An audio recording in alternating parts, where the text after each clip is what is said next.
Mobile से laptop में data transfer करना या लैपटॉप से मोबाइल में डेटा ट्रांसफ़र करना, फ़ोटो, वीडियोज़, फाइल्स, इस तरह से अगर आपको डेटा ट्रांसफ़र करना है, तो उसका मेन 2 तरीका है जिससे आप डेटा ट्रांसफ़र कर सकते हैं। एक तो है कि वायर लगा कर के जो यूएसबी केबल या टाइप सी केबल है, उसको आप लगाइए, अपने मोबाइल से कनेक्ट करिए और डेटा ट्रांसफ़र के लिए उसको परमिशन दे दीजिए और उसके बाद आप डेटा ट्रांसफ़र कर सकते हैं। इसके लिए आपको कोई सॉफ्टवेयर, कोई ऐप का ज़रूरत नहीं है।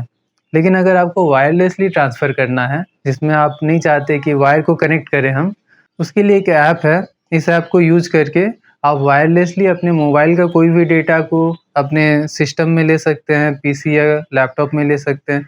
लैपटॉप का कोई भी डेटा को, फ़ोटो, वीडियोज़ कोई भी चीज़ को आप मोबाइल में भी डाल सकते हैं।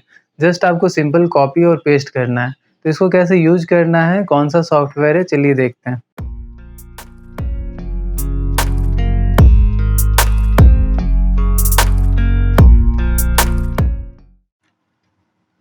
इस ऐप को इंस्टॉल करने के लिए सबसे पहले आपको जाना होगा प्ले स्टोर में।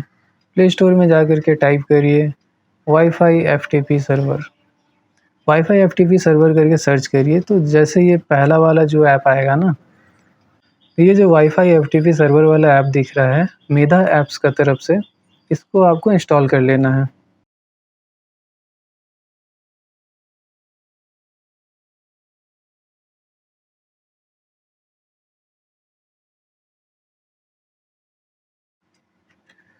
इंस्टॉल होने के बाद यहाँ पर आपको एक स्टार्ट का बटन दिखेगा, इस बटन को दबा देना है।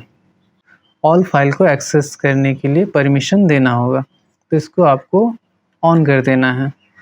तो जैसे आप परमिशन दे देंगे तो यहाँ आपको कुछ चीज़ें नज़र आएँगी, जैसे क्यूआर कोड हो गया, उसके ऊपर में जिस चीज़ की ज़रूरत हमें यहाँ पर है वो है सर्वर यूआरएल। इस यूआरएल को नोट करके रख लीजिए एक जगह में, और यूआरएल को जैसे नोट कर लेते हैं उसके बाद आ जाइए अपने लैपटॉप में।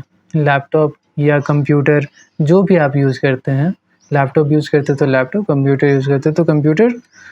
यहाँ आने के बाद आपको जाना है फ़ाइल मैनेजर के अंदर। फ़ाइल मैनेजर में दिस फाइल में जाइए, वहाँ पर जाकर के राइट क्लिक करिए ब्लैंक स्पेस में। ऐड अ नेटवर्क लोकेशन जहाँ पर दिख रहा है वहाँ आपको क्लिक करना है। क्लिक करने के बाद नेक्स्ट में क्लिक करना है। यहाँ choose a custom network location में क्लिक करके नेक्स्ट कर दीजिए।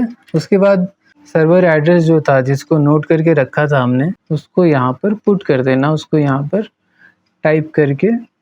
तो उस सर्वर के यूआरएल को जो है ना, सर्वर का जो एड्रेस है, उस सर्वर के एड्रेस को यहाँ पर डालना है।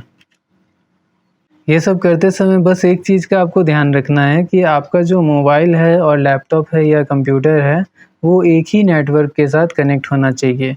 यानी कि अगर वाईफ़ाई यूज़ कर रहे हैं तो सेम वाईफ़ाई के साथ मोबाइल और सेम वाईफ़ाई में ही आपका लैपटॉप या पीसी कनेक्ट होना चाहिए।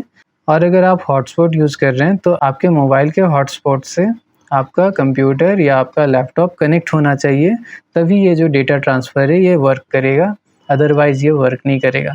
यानी कि सेम नेटवर्क होना ज़रूरी है। एड्रेस पुट करने के बाद नेक्स्ट में क्लिक करिए, तो इसको एज़ इट इज़ रहने दीजिए और नेक्स्ट में क्लिक कर लीजिए। नेक्स्ट में क्लिक करने के बाद यहाँ पर आपको आएगा लोकेशन का नेम सेट करने के लिए आएगा। नॉर्मली जो है आपका आईपी एड्रेस यहाँ पर रहेगा बाय डिफ़ॉल्ट, लेकिन आप यहाँ पर अपना एक नाम डाल दीजिए डिवाइस का। मेरे केस में हम अपने मोबाइल का जो मॉडल नंबर है, इन्फिनिक्स का मेरा मोबाइल है, गरीब आदमी है तो हम सस्ता मोबाइल से ही काम चलाते हैं। तो इन्फिनिक्स का मेरा मोबाइल है, नोट 10 है, तो इसका हम नाम यहाँ पर लिख दिए। तो नाम डाल लेने के बाद नेक्स्ट में क्लिक कर देना है। तो यहाँ आपको फाइनल स्टेप दिखेगा जहाँ आपको फिनिश में क्लिक करना है। उसके बाद जैसे फिनिश में क्लिक करिएगा आपका जो नेटवर्क है वो कनेक्ट हो जाएगा, और कनेक्ट होने के बाद अब जो है आप अपने मोबाइल का डेटा को अपने कंप्यूटर में कॉपी पेस्ट कर सकते हैं, कंप्यूटर के डेटा को मोबाइल में भी कॉपी पेस्ट कर सकते हैं।